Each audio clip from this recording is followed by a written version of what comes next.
Good morning student. हम लोग आज अब चैप्टर ज्योग्राफी के चैप्टर 2 में हम लोगों का आज का टॉपिक होगा the plateau of peninsular India and the Indian island. ठीक है, तो यानी कि भारत का प्रायद्वीपीय पठार और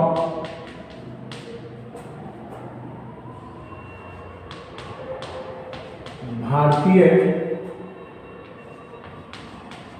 द्वीप समूह, ये आज का हमारा टॉपिक है। और हम लोग आज अवश्य जो है इस चैप्टर को फिनिश कर लेंगे, तो टाइम वेस्ट ना करते हुए हम लोग जल्दी इसको कवर करते हैं और इसके बाद हम लोगों की क्लास में क्वेश्चन आंसर चलेंगे। वैसे मैं आपको क्वेश्चन आंसर बराबर दे रहा हूं, लेकिन वो हिस्ट्री के आपने कंप्लीट कर लिए होंगे। अब मैं ज्योग्राफी के ये क्वेश्चन आंसर आपको कराऊंगा जो कि आपके ऐसे 1 में आने वाले। पूरा चैप्टर मैंने 1 वीक में आपका पूरा चैप्टर लगभग एक तरह से 5 डेज में कंप्लीट कर लिया है। बहुत लेंथी चैप्टर था, लेकिन हम लोग इसको कवर कर चुके हैं अच्छे तरह से। अब हम लोग बात करेंगे the plateau of the peninsular India. ठीक है, इस पेनिनसुलर इसमें जो है हमारे जो टॉपिक्स आएंगे तो the central highland, the Deccan plateau, western Ghat, eastern Ghat, ये हमारे इस प्लेटू का पार्ट होंगे। तो हम लोग जल्दी से इसको कंप्लीट करते हैं। ठीक है, तो मैं इस समराइज उसमें आपको इसको बताऊंगा ताकि आप इसको जल्दी से समझ लें। डिटेल में जाने पर कवर नहीं हो पाता है, ये आप भी समझते हैं। तो चलिए कंटिन्यू करते हैं। तो जो हमारा पेनिनसुलर प्लेटू है यानी कि प्रायद्वीपीय पठार है, ये एक मेज की आकृति वाला स्थल है। प्लेटू जो होते हैं, प्लेटू एरिया, वो ऐसे टेबल टाइप के होते हैं। ऐसे करके जमीन से ये करके ये उठते हैं और ऐसे करके ऊपर जाकर के ऐसे हो जाते हैं। ठीक है, तो इनको टेबल टाइप बोला जाता है, मेज की आकृति वाला बोला जाता है। ठीक है, तो इस तरह से ये टेबल टाइप में होते हैं। जो पुराने किससे बने होते हैं, इनकी मैन्युफैक्चरिंग किससे होती है, यानी कि फ्रेमिंग कहेंगे, सॉरी, मैन्युफैक्चरिंग किसी गुड्स की होती है। तो अगर मेरे मुंह से कोई गलत वर्ड निकला है तो आप इसको समझ लें, मैं इसको क्लियर कर देता हूँ। मैन्युफैक्चरिंग किसी भी नेचुरल चीज़ की नहीं होती है, वहाँ पर फ्रेमिंग होती है। और जो भी नेचुरल रॉ मटेरियल होता है उससे जो हम अपने आइटम्स बनाते हैं, गुड्स बनाते हैं, उसको मैन्युफैक्चरिंग कहते हैं। तो चलिए कोई बात नहीं, एक तरह से आपको अच्छे से मैंने क्लियर भी कर दिया। तो जो पुरानी जो यहाँ पर ज़मीन है वो कैसी है, क्रिस्टलीय है, आग्नेयिक है और कैसी है, मेटामॉर्फिक है। मेटामॉर्फिक यानी रूपांतरित चट्टानों से बनी हुई है। तो इस तरह से यहाँ पर ये इनका निर्माण इनसे हुआ है। यहाँ की जो लैंड है वो गोंडवाना लैंड कहलाती है। मैंने पिछली क्लासेस में आपको बताया भी था कि अगर हम इसको डेक्कन प्लेटू यानी कि साउथर्न प्लेटू की अगर हम बात करेंगे तो ये समझेंगे।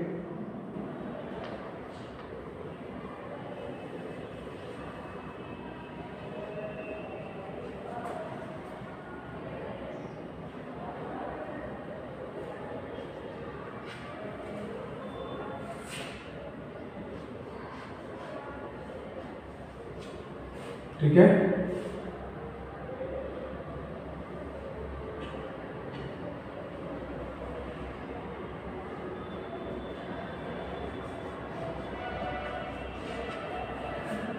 तो डेक्कन का प्लेटू का पार्ट जो है वो ये पार्ट है इधर का।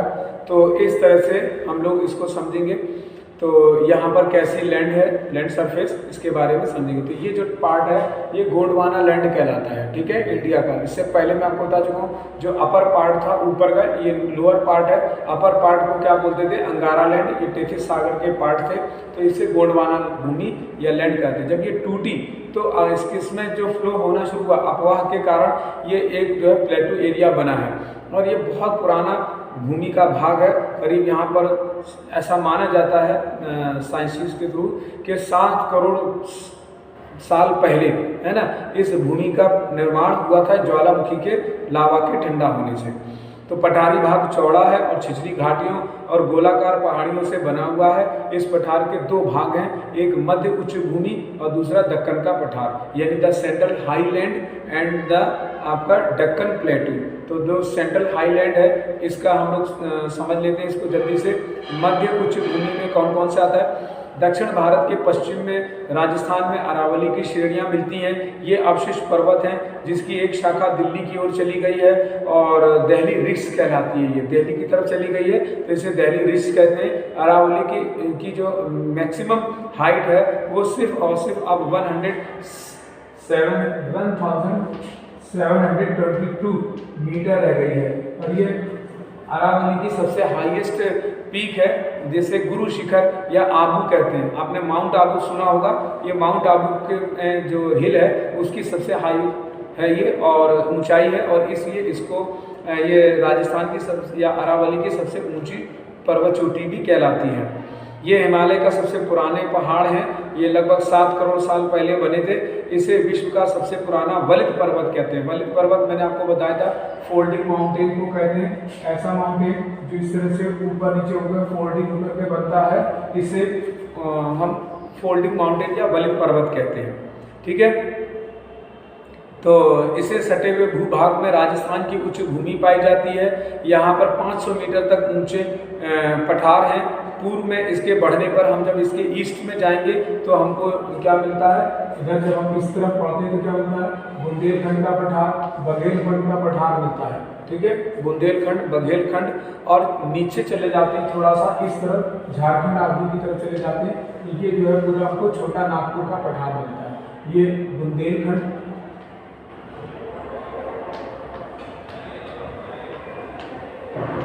बुंदेलखंड का पठार, ठीक है, बघेलखंड का पठार, मिर्जापुर, जौनपुर, सोनभद्र, ये सब वही एरिया आता है। ठीक है, और यहाँ आएगा छोटा नागपुर का पठार, छोटा नागपुर का पठार, यानी कि प्लेटू ऑफ छोटा नागपुर, प्लेटू ऑफ बघेलखंड, प्लेटू ऑफ बुंदेलखंड। ठीक है, इस तरह से ये यहाँ पर मेन चीज है झारखंड स्टेट जो है वो इसमें आता है।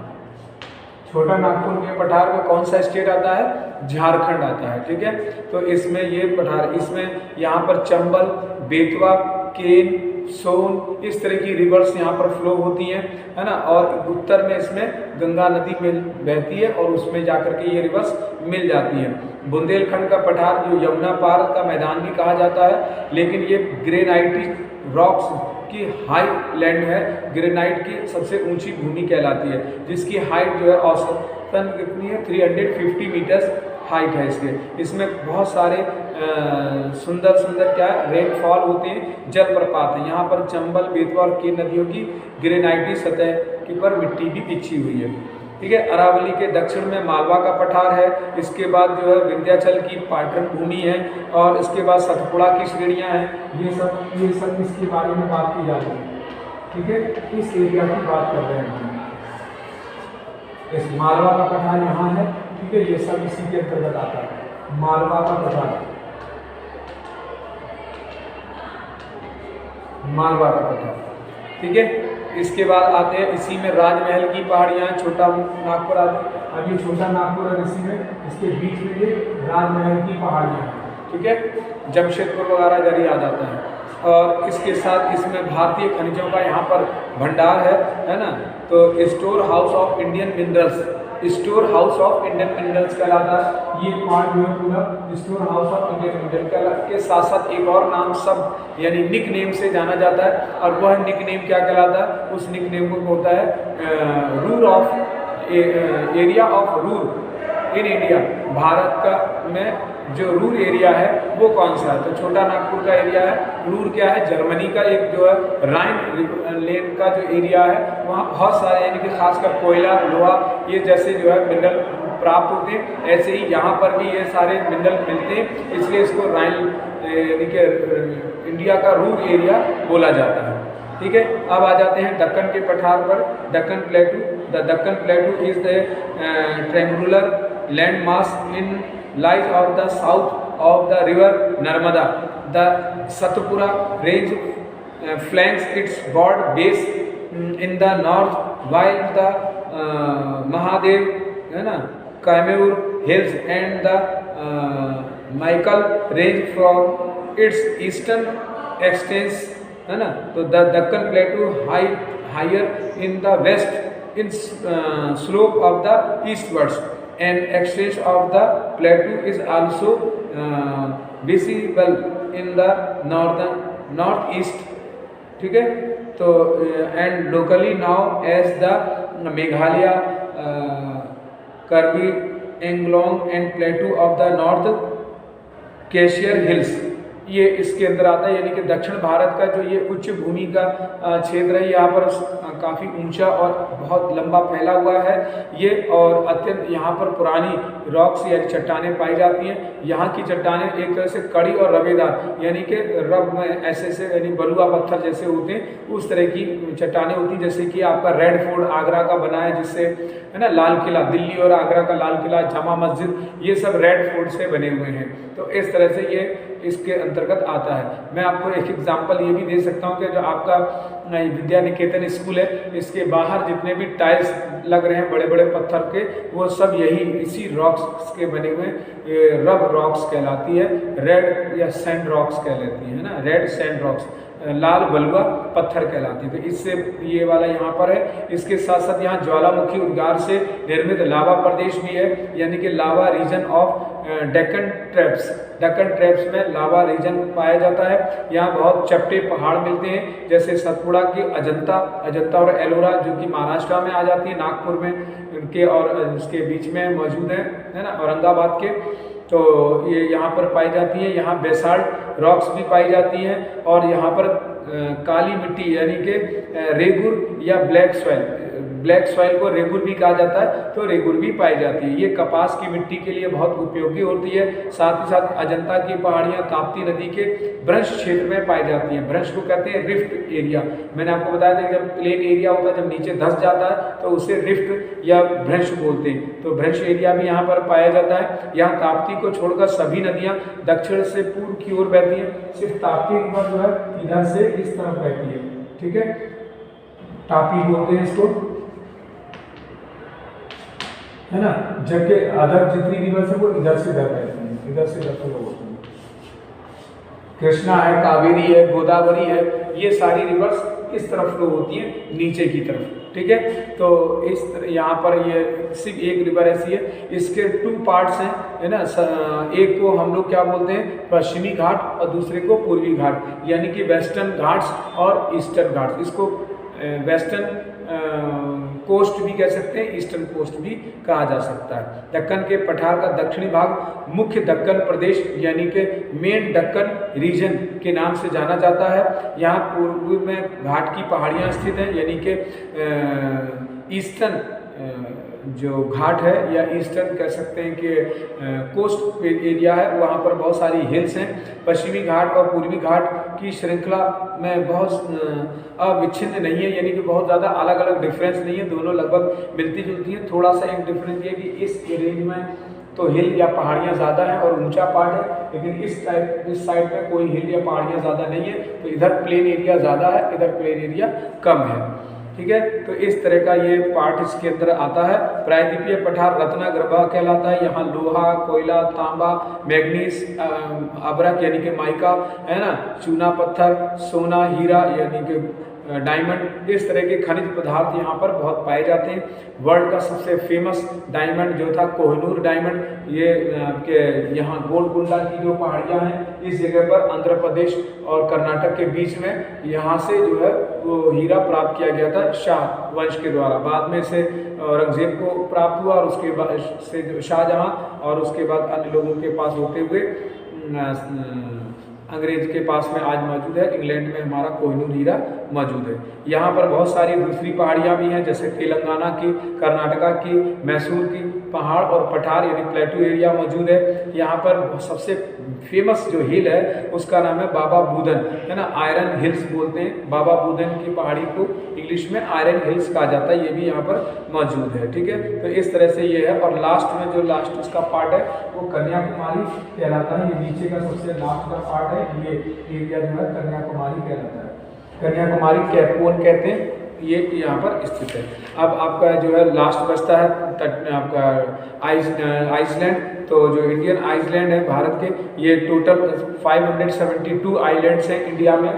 572 आइलैंड है, ठीक है। द्वीप समूह हैं, इनमें से 204 अंडमान निकोबार में है, अंडमान निकोबार में है, और 43 आइलैंड जो है अरब सागर में है, अरेबियन सी में है। ठीक है,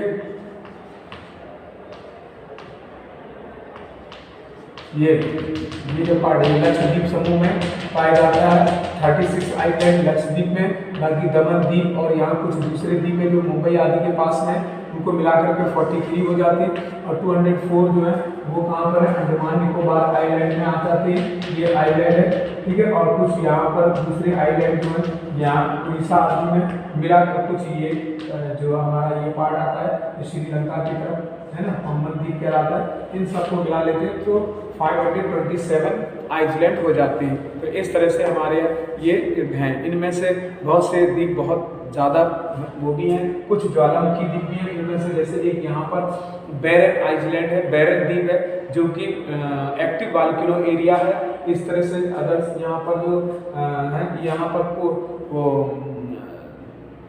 जो वो होती हैं पर कीमती पत्थर जो होते हैं नग आदि, वो यहाँ पर फोसिल्स एलिमेंट बोलते हैं। फोसिल्स एलिमेंट लक्षद्वीप में बहुत पाए जाते हैं। यहाँ पर कवरती द्वीप है और आपका मिनिकॉय द्वीप है, और आपका कवरती तो इसकी कैपिटल है, मिनिकॉय आइलैंड है, और दूसरे आइलैंड है जो एस्ट्रॉयड है ना, वो यहाँ पर पाए जाते हैं। ठीक है, तो एंड्रॉयड आइलैंड है वो इसमें पाए जाते हैं। तो यहाँ अंडमान निकोबार आइलैंड है, इसमें ये सबसे लास्ट का हमारा आइलैंड जो है वो इंदिरा पॉइंट कहलाता है, और इंदिरा पॉइंट के बाद से फिर हमारी कोई लैंड सरफेस नहीं बचता है। तो इस तरह से ये हमारा आइलैंड पार्ट था। स्टूडेंट्स, हमने काफ़ी कुछ उसमें कवर किया है, और मैं उम्मीद करता हूँ कि आपको ये चैप्टर क्लियर हो चुका होगा। जो land surface of India, Bharat का भौतिक स्वरूप जो है वो आपने पढ़ा। अब हम लोग इसके question answer short, very short, मॉक्स और लॉन्ग क्वेश्चंस पर फोकस करेंगे। आप इस वीडियो को देखें और इसके बाद जो है हम लोग आगे की क्लास को करेंगे। Okay, good bye.